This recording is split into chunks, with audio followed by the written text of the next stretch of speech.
Assalamualaikum warahmatullahi wabarakatuh. Perkenalkan, nama saya Reisi Rahmadaniyah dari jurusan Psikologi Islam Lokal B Angkatan 2020. Pada kesempatan kali ini, saya akan membahas tentang filsafat jiwa yang disampaikan oleh Al-Kindi.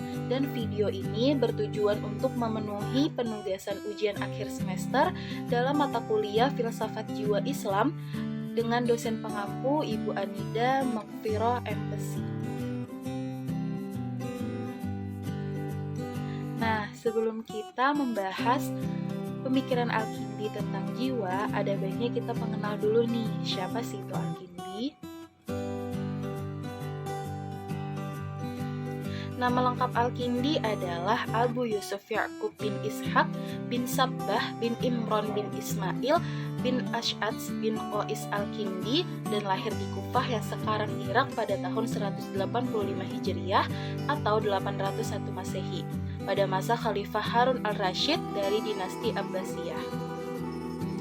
Dalam filsafat Islam, pembahasan tentang jiwa pertama kali dilakukan oleh Al-Kindi. Jiwa menurut Al-Kindi adalah wujud sederhana yang esensinya terpancar dari Tuhan.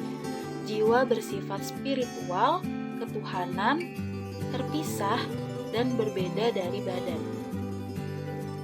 Nah, pendapat Al-Kindi ini mirip dengan pendapat Plato bahwa kesatuan jiwa dan badan adalah kesatuan eksiden atau kebetulan. Nah, binasanya badan tidak membawa binasanya jiwa atau roh. Tetapi Al-Kindi tidak menerima pendapat Plato bahwa jiwa berasal dari alam ide. Selain itu, Al-Kindi menolak pendapat Aristoteles yang mengatakan bahwa jiwa manusia adalah bentuk dari badannya.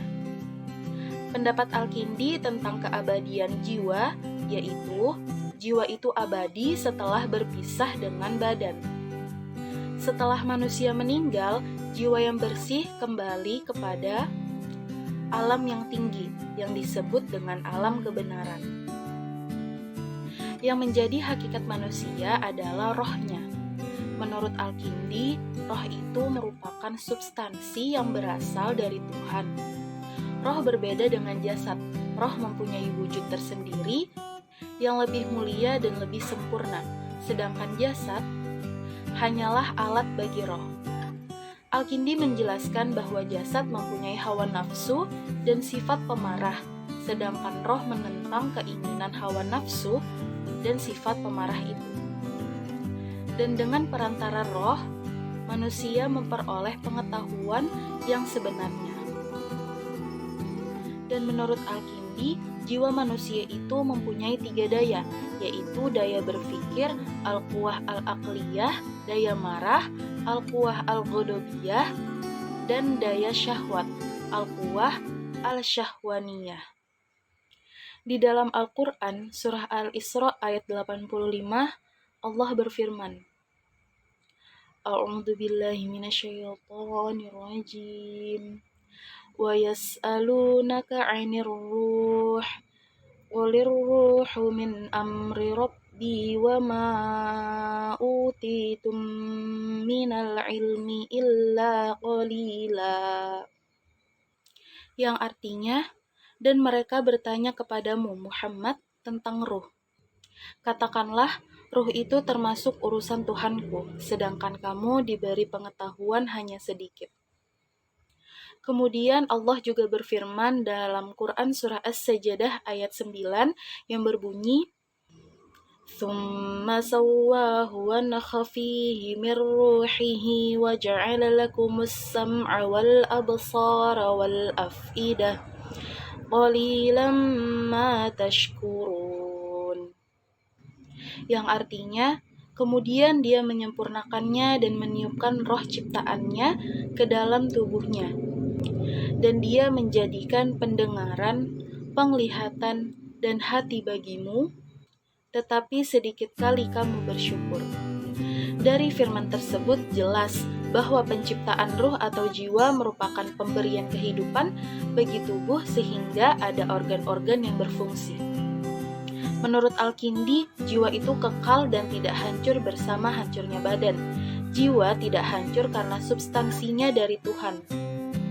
Ketika jiwa berada dalam badan, ia tidak memperoleh kesenangan yang sebenarnya, dan pengetahuannya tidak sempurna.